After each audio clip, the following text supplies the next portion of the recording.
Hello, everybody, and welcome to another episode of Behind the Voice.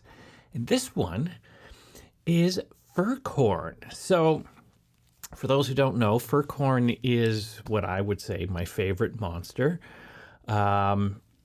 It's the first one that was ever animated, so it really has this kind of place in my heart. It's one of the first ones that Chris made a concept for, and it's just this, I don't know, first there's something about it, that kind of the innocence, that the fear of singing. It really, at the time of making the game, kind of just signified what I was going through, like that sense of like, oh, this, I don't know if people are going to like this or not, that sense of like being afraid on stage. Now, Furcorn is done with my falsetto voice, so I don't have much of a range with my falsetto. I would say it's about an octave, probably from a C to a high C. So I can go a little higher than my regular voice. So what I'll do is I'll show you my range of falsetto. So it's like la, la, la, la, la, la, la, la.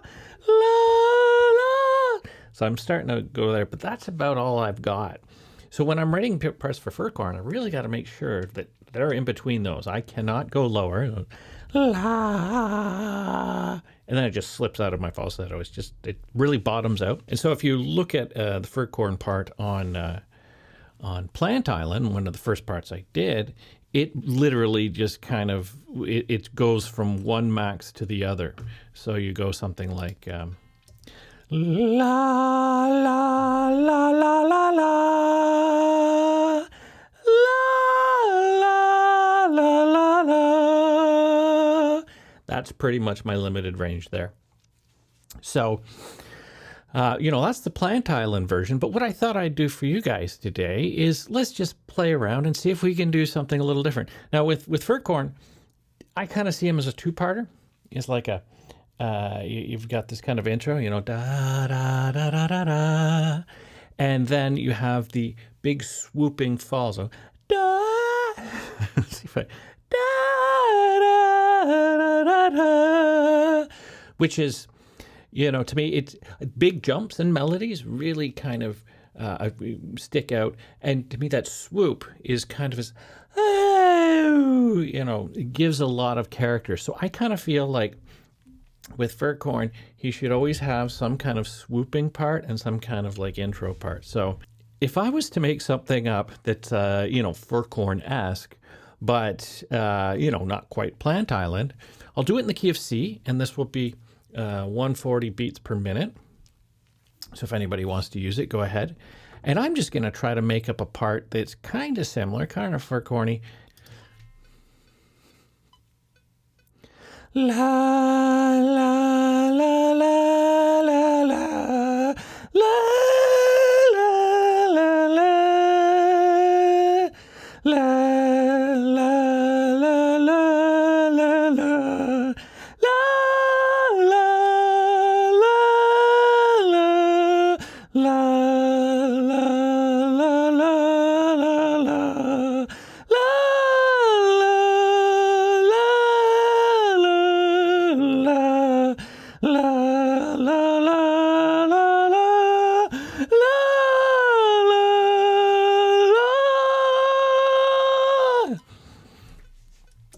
Okay, so there's a part there. I ended up going a little 3/4 just for fun. So I'm going to switch this to 3/4.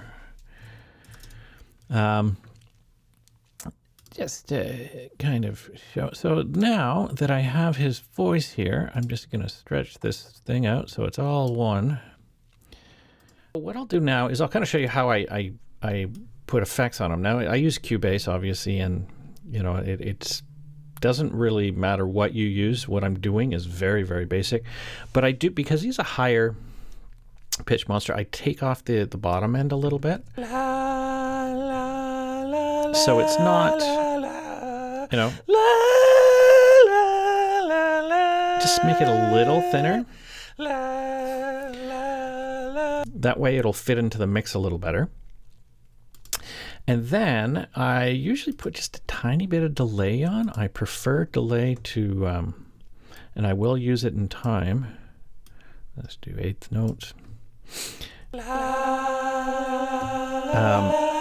I prefer delay to reverb just because it doesn't get as muddy when you try to mix it, but it gives it a sense of space. Now the other thing, which I forgot to do, is usually I put this on first, but is a compressor. Now a compressor basically squishes the sound, so the volume is a little more consistent. Oops, what did I do there? I got rid of that. Okay, let's put that compressor on. Just so it feels like it pushes forward more. And you can notice when I go that goes louder. It's hard for me to control and make that softer. And so what the compressor does is it kind of squishes all the sound so there's the same volume, so you don't have these parts just jumping in and out. I advise that you put it on everything you do. And you don't need to do too much, just...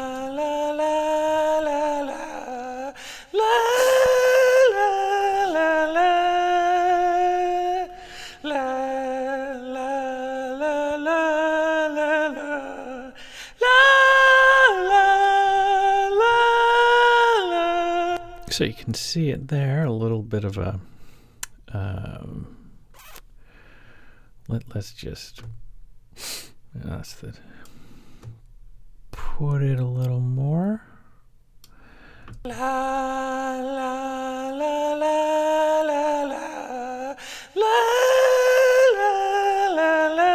sounded a little better.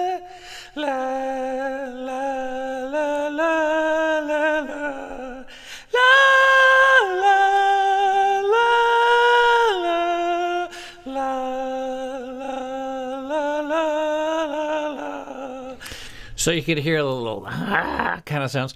Well, I usually don't double Furcorn because you want those mistakes, those warbles and everything. So the egg is incubating. And that is how you make a Furcorn voice. Bye.